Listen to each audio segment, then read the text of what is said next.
Põhiseaduses käsitleb riigieelarvet paragrahv 115 ja teda selgitavad 4 järgnevat paragrahvi.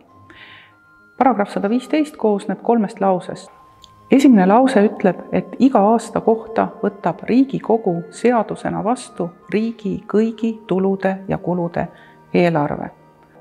Mida see tähendab? See tähendab, et eelarve võetakse vastu igaks aastaks. See tähendab seda, et see peab olema seadus ja seda peab menetlema Riigikogus vastavalt kõikide seaduste reeglitele. Ja kõige olulisem selle lause juures on see, et eelarves peab olema kajastatud riigi kõik tulud ja kõik kulud. Mis on need tulud? Põhiliselt on nad maksud, aga ka muud tulud, näiteks dividendid, riigilõivud, aga siia hulka kuuluvad ka Euroopa Liidust saadud toetused meie majandusele, meie ettevõtlusele, meie ühiskonna toimimisele. Ja kuludes kantakse kõik kulud, nii palgakulud, toetused, eraldised, investeeringud, ühtegi kulutust riik teha ei saa, mida ei ole eelarvesse kirja pandud. Paragrahvi teine lause ütleb, et Vabariigi Valitsus esitab riigieelarve eelnõu Riigikogule hiljemalt 3 kuud enne eelarveaasta algust. Eelarveaasta algab 1. jaanuarist, mis tähendab, et riigieelarve eelnõu tuleb esitada hiljemalt 30. septembril. Seega jääb Riigikogule menetlemiseks 3 kuud.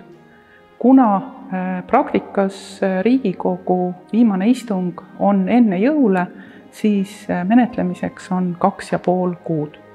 Mida see 2,5 kuud tähendab Riigikogus? See on arutelu erinevates komisjonides, kus võetakse siis kõik riigi eelarve erinevad osad ministeeriumite kaupa lahti.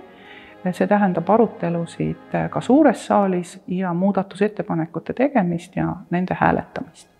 3. lause ütleb, et Vabariigi Valitsuse ettepanekul võib Riigikogu vastu võtta eelarveaasta kestel lisaeelarve. Põhjus on selles, et eelarve on tavaliselt ju tehtud prognooside pealt ja ta ei saa olla väga täpne, ta annab eelkõige juhised, kuidas riigi raha tuleks kasutada. Lisaeelarve viimane võeti vastu 2020. aasta kevadel koroonakriisi tõttu. Enne seda siis võib-olla tuntumad eelarved olid seotud 2009. aasta majanduskriisiga.